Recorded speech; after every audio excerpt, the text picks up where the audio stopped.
अदालती कमीशन हुकूमत बना रही है ये जजेस के मामले पर पाकिस्तान तहरीक इंसाफ ने इसको मुस्तरद तो किया ही है, साथ ही साथ चीफ जस्टिस ऑफ पाकिस्तान और chief justice Islamabad high court का इस्तीफा मांग लिया है। क्या ये कोई प्रेशर टैक्टिक है जो आपने आज दो चीफ जस्टिस के इस्तीफे मांगे आज? बहुत शुक्रिया। बिस्मिल्लाहिर्रहमानिर्रहीम, अल्लाहुम्मा सल्लि व सल्लिम मुबारक अला सय्यिदिना मोहम्मद व अला आलि मोहम्मद। बहुत ही एक ऐसी डेवलपमेंट हुई है जिसको सुन के सारा मुल्क ही परेशान है। आम पाकिस्तानी से लेके लॉयर फ्रेटर्निटी, वकला हजरात बिलखुसूस जितने जो हैं, कुछ ऐसे भी होंगे वकला बरादरी में जिनके एफिलिएशन हुकूमत के साथ है, उनकी मजबूरियां होंगी, वो नहीं उस तरह से बात कर सक रहे होंगे। लेकिन बाकी जितने भी तहरीक इंसाफ से अलाइन वकला हैं, जो बेशुमार, जो मेजॉरिटी, जो आज़ाद वकला हैं, जिनका हुकूमत से को उनके मराते आफ्ता नहीं है, उन सबको इस पर बहुत फिक्र और परेशानी लाक है कि एक नहीं, दो नहीं, पूरे 6 हाई कोर्ट के जजेस ने जिस तरह से ये लिखा है, अनप्रेसिडेंटेड है पाकिस्तान की तारीख में। हमारी तवक्को तहरीक इंसाफ की ये थी कि ये जो पाकिस्तान बार काउंसिल है, सुप्रीम कोर्ट बार एसोसिएशन है, क्या ये हुकूमत के हिमायत याफ्ता ये तंजीमें, वकला तंजीमें के जिन्होंने इस तजवीज़ की जो है वो तायद की है? देखिए, हम तहरीक इंसाफ ही समझती है कि इस मामले को अगर आपने हुकूमत की तरफ भेज दिया और उसको ये कमीशन की नजर हो गया, तो इन कमीशनों की नजर तो बेशुमार बड़े बड़े मसाइल हुए हैं। आज तक किसी चीज का कोई रिजल्ट नहीं निकला। हम ये समझते हैं कि मोहतरम चीफ जस्टिस साहब और चीफ जस्टिस सुप्रीम कोर्ट जो है, वो अपने नीचे एक या तो इसका सू मोटो नोटिस लेते या इसका कोई लार्जर बेंच बनता और सुप्रीम कोर्ट के लेवल पे ही इसकी इन्वेस्टिगेशन होती, क्योंकि कौम को सुप्रीम कोर्ट से कम पे किसी चीज पे एतमाद नहीं होगा। इस पे अगर आप एक रिटायर्ड जज के नीचे कोई कमीशन बनाते हैं, वो कब बनेगा, उसके क्या TORs होंगे, उसको कौन उसको मदद करेगा? इस पे तहरीक इंसाफ का लोकस स्टैंड है क्या सारे मामले के ऊपर? अब रियासत के 2 आर्म्स हैं, एक है एग्जीक्यूटिव, एक है जुडिशरी।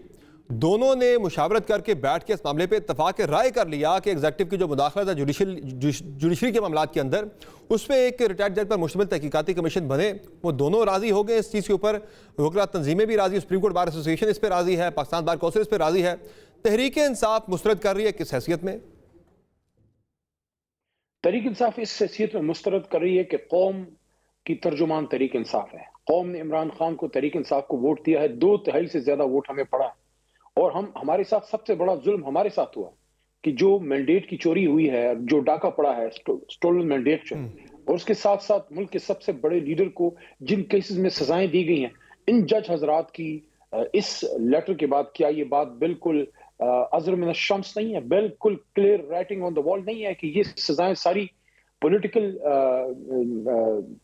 सियासी एक प्रेशर के जरिए सारा कुछ हुआ है और ये पॉलिटिकल केसेस हैं और पॉलिटिकल बुनियादों पे इमरान खान साहब को, तमाम असीरान को अंदर जो है वो रखा गया है। ऐसी सूरत हाल में हुकूमत से क्या तवक्को है? हुकूमत से क्या तवक्को? अपने खिलाफ इन्वेस्टिगेशन करेंगे। नोबडी कैन बी अ जज इन देयर ओन कॉज। जब हम खुद, तहरीक इंसाफ खुद ये कह रही है कि हमें सुप्रीम कोर्ट पे एतमाद है, हम पहले भी ये कहते थे इलेक्शन के वक्त कि हमें उसी सुप्रीम कोर्ट के चीफ जस्टिस से आप इस्तीफा मांग रहे हैं, आप कह रहे हैं हमें उन पे एतमाद भी है। देखिए, सुप्रीम कोर्ट के नीचे उसमें बहुत से काबिल जजेस मौजूद हैं, उनके नीचे इसकी प्रॉपर इन्वेस्टिगेशन होती, या तो फिर चीफ जस्टिस साहब खुद इसका सू मोटो नोटिस लेते। अगर सू मोटो नोटिस लेते तो इसकी अहमियत का फिर पता लगता। जब हुकूमत को ये बाल हुकूमत की कोर्ट में फेंक दी गई है और हुकूमत इस पे कब कमीशन बनाएगी, कब बनेगा, कौन बैठेगा, कब रिजल्ट निकलेगा, उस पर क्या अमल होगा, और एक रिटायर्ड जज को कोई क्या अहमियत देगा? और आप कोई वकला तहरीक भी शुरू करने जा रहे हैं अली मोहम्मद खान साहब? आज की कोर कमेटी के इजलास में ऐसी भी कोई डिस्कशन हुई है, कोई फैसला हुआ है? देखिए, वकला मूवमेंट के लिए कल इमरान खान साहब ने इसकी तरफ इंदिया दिया था अडियाला में जब हमारी उनसे मुलाकात हुई, और उसी सिलसिले में आज कोर कमेटी में डिस्कशन भी हुई है। हमारी जो इंसाफ लॉयर फोरम है और भी लॉयर्स के साथ मिलके वो इस पे अब अपनी एक प्लानिंग करेंगे। इस पे इंशाल्लाह आगे बढ़ा जाएगा और लॉयर मूवमेंट की तरफ भी जाया जाएगा इंशाल्लाह।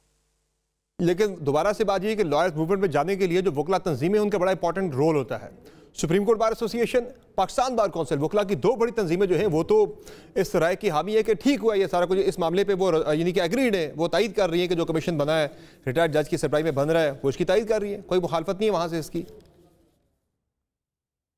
देखिए, उनकी अपनी सोच हो सकती है और ये भी आपको पता है कि बार पॉलिटिक्स भी होती है, लेकिन असल में मसला तो अब वकला की सियासत का तो नहीं है। कभी एक कोई सदर बनेगा सुप्रीम कोर्ट बार एसोसिएशन का, फिर कोई और ग्रुप से बन जाएगा।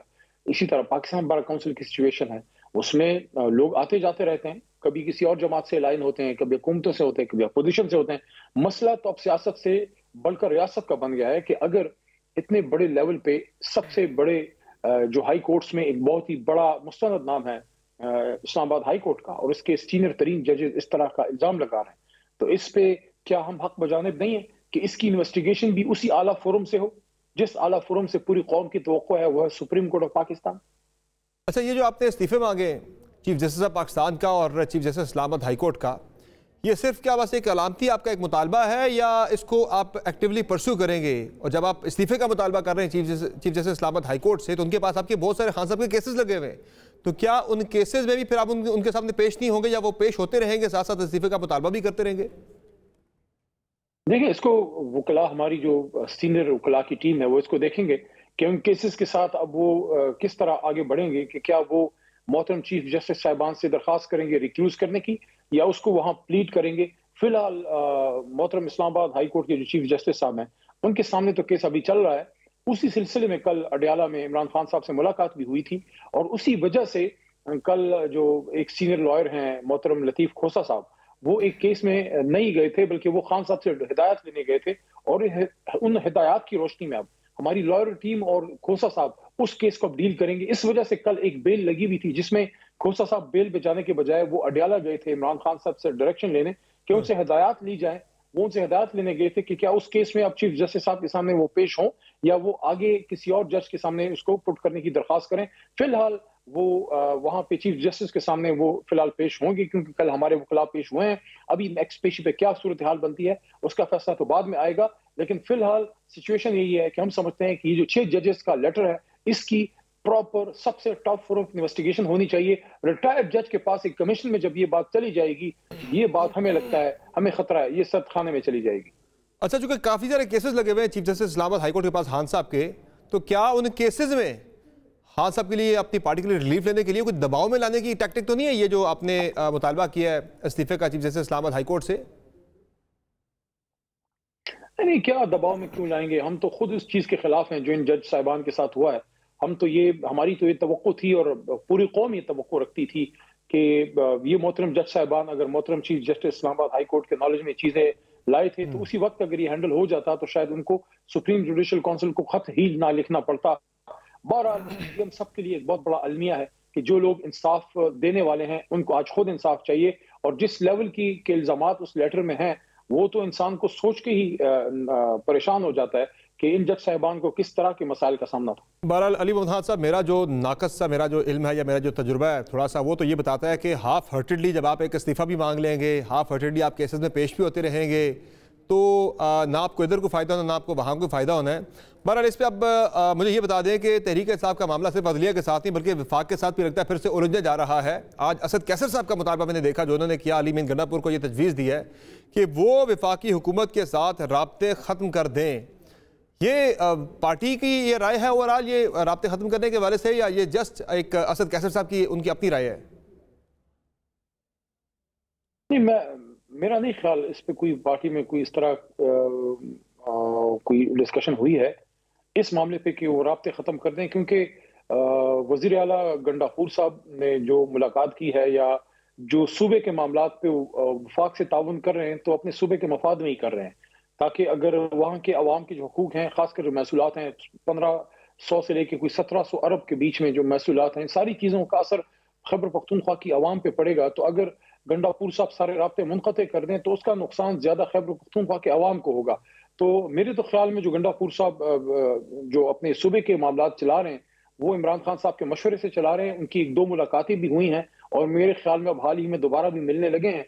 तो वो वज़ीर आला खैबर पख्तूनख्वा फाउंडिंग चेयरमैन जनाब इमरान खान साहब के मशवरे से ही करेंगे जो करेंगे। फिलहाल तो मुझे नहीं लगता कि कोई ऐसी बात है कि वो आपकी राय मुझे ये लग रही है, आपकी गुफ्तगू से मुझे आपकी राय ये मैं समझ सका हूँ कि गंडापुर साहब को वफाकी हुकूमत के साथ राब्ते मुनक़ता नहीं करने चाहिए, बल्कि राब्ते कायम रखने चाहिए सूबे के अवाम के लिए, या वटेवर जो भी आप उसकी रीजन बता रहे हैं। देखिए, जब तक खान साहब क्लियर उनको हुक्म ना दें, मेरे ख्याल में जहां तक सूबे के मामलात हैं जिसमें रॉयल्टीज हैं, बिजली के पानी के महसूलात की बातें हैं, गैस के इश्यूज हैं, एवरीडे अफेयर्स हैं, रनिंग ऑफ द स्टेट है, उसमें तो अपना ताउन जारी रखें। बाकी जो सियासी पोजीशन है, इतवार के दिन हम जलसा कर रहे हैं, वहां गंडापुर साहब खुद ही उसको लीड करेंगे। तो सियासी मामला गंडापुर साहब चूंकि सूबाई सदर हैं, वो उसको लीड करेंगे। लेकिन मैं समझता हूं कि उन्होंने बड़ा एक मैच्योर स्टांस लिया है अली अमीन गंडापुर ने, कि सियासी मामलात को भी लेके चल रहे हैं, लेकिन जहां सूबे की बात है तो वहां वो एक मिनिमम लेवल ऑफ इंटरेक्शन कर रहे हैं। अच्छा अली मुल्क साहब, ये बताएं मुझे कि आपने एहतजाज की बात की, 6 अप्रैल को इस्लामाबाद में भी पाकिस्तान तहरीक के साथ जलसा करने जा रही है। ये आपकी एहतजाजी तहरीक के सिलसिले में बड़ा जलसा होगा। इसमें खान साहब ने हिदायत जारी की थी कि मौलाना फजलुर रहमान को भी दावत दी जाए कि वो भी स्टेज पर आएँ, PTI के जलसे में शिरकत करें। मौलाना साहब कल तक तो ये फरमा रहे थे कि उन्हें दावत तहरीक इंसाफ की तरफ से नहीं दी गई, राब्ता नहीं किया गया। ये कब कर रहे हैं राब्ता, और कितने कॉन्फिडेंट है आपके मौलाना आपके स्टेज पे होंगे? देखिए, कल की मुलाकात में तो खान साहब ने मुझे नहीं, मेरे सामने तो ऐसी बात नहीं हुई। अगर किसी और जिम्मेदार मेंबर को कहा हो तो, चूंकि राब्ताकारी तो हुई है ये फजल रहमान साहब के साथ, कुछ मीटिंग्स हुई हैं। एक में तो मैं भी था, लेकिन वो खान साहब ने 1.5 हफ्ता पहले बात की थी मौलाना साहब वाली, वो कोई सियासी मीटिंग नहीं थी। बाकी उसके बाद मोहतरम असद कैसर साहब की मुलाकातें मौलाना साहब से हुई हैं। तो हमारा और मौलाना साहब की जमात में एक ही नुक्ता मुश्तरक है, वो है कि इलेक्शन के दौरान धांधली हुई है। तो इस नुक्ते पे अगर मौलाना साहब हमारे स्टेज पे आते हैं तो अच्छी बात है। अच्छा, पार्टी में कोर कमेटी के अंदर ये कल से खबर आ रही है कि पाकिस्तान तहरीक इंसाफ की कोर कमेटी में वकला जो टीम है पाकिस्तान तहरीक इंसाफ की, उसकी कारकर्दगी पर अदम इत्मीनान का इजहार किया गया है कोर कमेटी के अरकान की जानिब से, अक्सरियती अरकान की जानिब से। तो आप भी वो अदम एतमाद वाली साइड पे हैं या आप एतमाद का इजहार कर रहे हैं? देखिए, मैं ये समझता हूँ, बैसित वकील मैं ये बात कर रहा हूँ कि मुश्किल वक्त में हमारे वकला ने एक पार्टी को मुश्किल वक्त से निकाला है। उस वक्त जब पॉलिटिकल लीडरशिप बाहर नहीं निकल सक रही थी और हम लोग सारे जेलों में थे, तो उससे तो कोई भी उसमें दो राय नहीं है। अभी जब लीडरशिप निकली है तो थोड़ा सा एडजस्ट करने में शुरू में इशू था, लेकिन मैं समझता हूं कि अब कोई खास ऐसा मुझे नहीं लग रहा कि कोई बहुत बड़ा ऐसा हो कि बिल्कुल ही अदम एतमाद हो गया हो। केस टू केस उस पर ओपिनियन होता है कि इस केस में ये करना चाहिए, उस केस में ये करना चाहिए, इस केस में ये लॉयर ये कर रहा है, इस तरह की बातें होती हैं। और ये जो आज कुदरती अमर है उस पर डिस्कशन तो होती है। और ये जो आज फैसला हुआ है कि पार्टी के जितने भी उमूर हैं उनकी अनाउंसमेंट जो है वो सिर्फ रऊफ हसन साहब करेंगे, बाकी पार्टी के पॉलिसी मैटर्स के ऊपर कोई बंदा बयान नहीं देगा। तो ये शेर अफजल मरवत साहब के तनाजुर में ये फैसला हुआ है? मैं मरवत साहब के हवाले से मौजूद नहीं है, कोई ऐसी बात नहीं करना चाहता। पार्टी के मुश्किल वक्त में उन्होंने भी किरदार अदा किया है। पार्टी के लॉयर भी हैं और माशाल्लाह MNA भी हैं, कल हमारे साथ मुलाकात में भी मौजूद थे। मैं नहीं समझता कि मरवत साहब के हवाले से कोई ऐसी बात है, चूंकि बहुत सारी बातें आ रही थी, इधर से भी आ रही थी, उधर से भी आ रही थी। तो बेहतर ये था कि एक नॉमिनेटेड स्पोक्स पर्सन हो, और उसके अलावा हम सब हैं, हम तो दहाइयों से कर रहे हैं, हम तो बैठे हैं, हम तो कर रहे हैं। अच्छा, ये जो पंजाब में मुझे नहीं लग रहा, ये जो पंजाब में आपने नून लीग के साथ एडजस्टमेंट की है, वहां पे आपके बिला मुकाबला सेनेटर मुंतखब हुए हैं, ये क्या वो जो एक फॉरवर्ड ब्लॉक की बात की थी मरवत साहब ने, क्योंकि वहाँ पे 40 के करीब फॉरवर्ड ब्लॉक मौजूद है पाकिस्तान तहरीक इंसाफ का, उस हजीमत से, उस एम्बेरसमेंट से बचने के लिए पाकिस्तान तहरीक इंसाफ ने एडजस्टमेंट करी, भाई एडजस्टमेंट ही कर लेते हैं नून लीग के साथ, जहाँ ये ना हो कि एक सीट आए बाद में बड़ी एम्बेरसमेंट हो। देखिए, हर जमात अपने लिए कोशिश करती है कि जितना उसका मैंडेट है, अगर उससे ज्यादा ना हो तो कम से कम उसके बराबर उसको उसका हक मिले। तो मैक्सिमम जितनी सीटें तहरीक इंसाफ कैप्चर कर सकती थी उसको मिली हैं। ये भी एक बात अलबत्ता साबित हो गई है, ये जो हमारे वहां से हमारे मोहतरम मेंबरान मुंतखब हुए हैं सेनेट में, कि कोई फॉरवर्ड ब्लॉक नहीं था, अगर होता तो निकल आता। सही है। और सिंध में तो आपने ऐसा कुछ भी नहीं किया, पंजाब में सिर्फ आपने किया, इसलिए ज़रा ज़्यादा इस जो है राय को तकवीत मिलती है कि आप फॉरवर्ड ब्लॉक के डर से ही आपने वहाँ पे अंडरस्टैंडिंग किया PMLN के साथ।